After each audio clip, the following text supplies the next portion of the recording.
The 2020 presidential contender, Julián Castro, spoke this morning at what's called a Politics and Eggs event in New Hampshire. It is Castro's first trip to New Hampshire since he formally announced his run in Texas on Saturday. Take a listen. I'm running for president because it's time for new leadership, because it's time for new energy, and it's time for a new commitment to make sure that the opportunities that I've had are available to every American. Castro was Secretary of Housing and Urban Development in the Obama administration. He also served as mayor of San Antonio, Texas. Michael Graham is a CBSN political contributor as well as a conservative columnist and radio host, and he joins us now to talk about this. So, Michael, from your perspective as a conservative, what did Castro's comments at this morning's event tell us about the kind of campaign he's planning on running?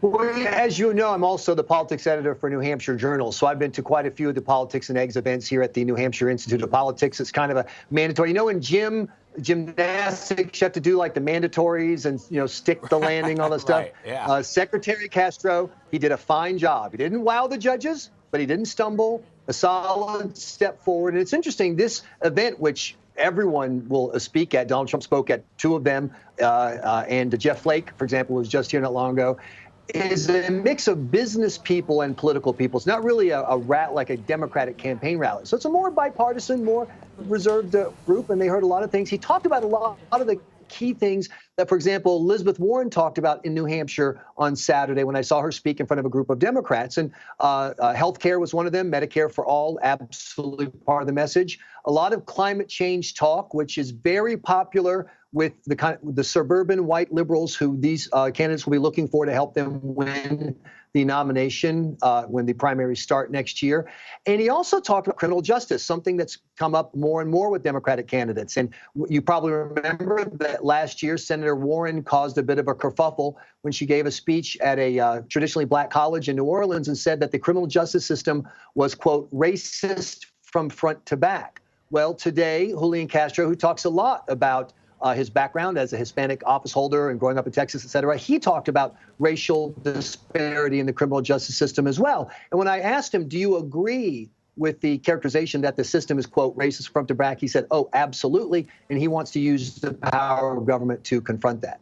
You mentioned Elizabeth Warren. She's certainly known for her verbal sparring with the president. And, you know, some within the Democratic Party really think that, you know, one of the ways to win is to go after the president. Others say, nope, you got to focus on the issue.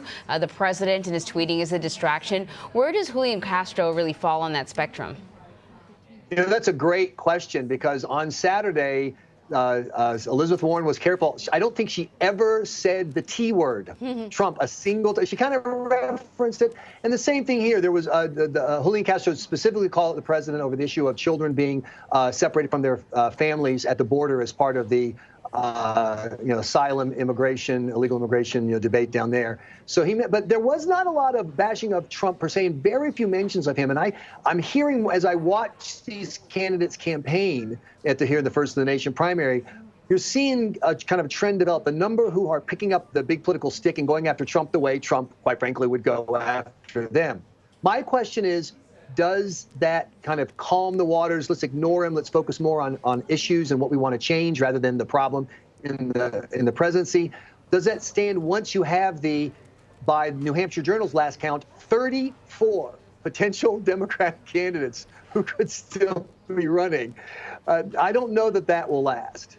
Jeez. Yeah, that's a pretty significant number, but this is sort of a historic election, I think, and so that's the way that perhaps most people will be taking it. Julián Castro also made a visit to Puerto Rico, where he was able to sort of survey the damage caused by Hurricane Maria.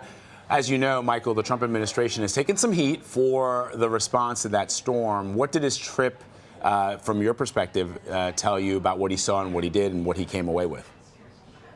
Well, two things. One is it's a good opportunity to highlight what he thinks is a weakness with President Trump, and a place that many people, the polling I've seen on this show, that many people think that the Trump administration failed Puerto Rico and failed the hurricane. And whether that's true or not doesn't matter. That's the perception. So that's smart to create an obvious and easy to define difference between the two regarding priorities. The other thing it does, though, and I think you can't really talk about the 2020 Democratic presidential primary without talking about identity politics. Last night on CBS with Steve Colbert, Kristen Gillibrand really highlighted how she plans to govern using her perspective as a woman, as a mom. I will fight for your children as much as I will fight for mine.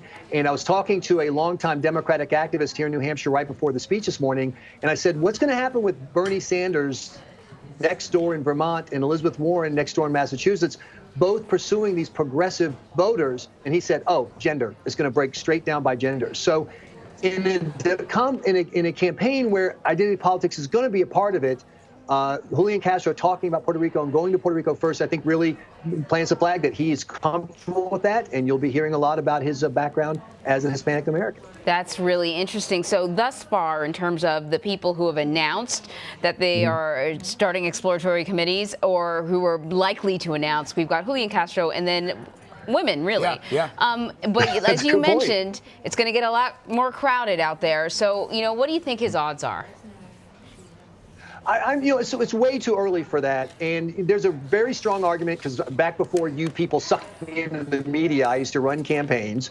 And one strategy of campaigning is to run when you know the odds of winning are very small in order to establish things. For example, the possibility of being a running mate on a ticket, or of setting yourself up for 4 years later, or getting your message out in the conversation. So we're not even close to handicapping. We don't know who's going to be in yet. All I can say is when President Tulsi Gabbard is being sworn in 2021, remember I said that. Really? We will indeed. That's where you're placing your chips? Okay. Here first. Michael Graham, always good to have you, my friend. Anything can happen. Anything can happen, indeed. Thank you, Michael. Thank you.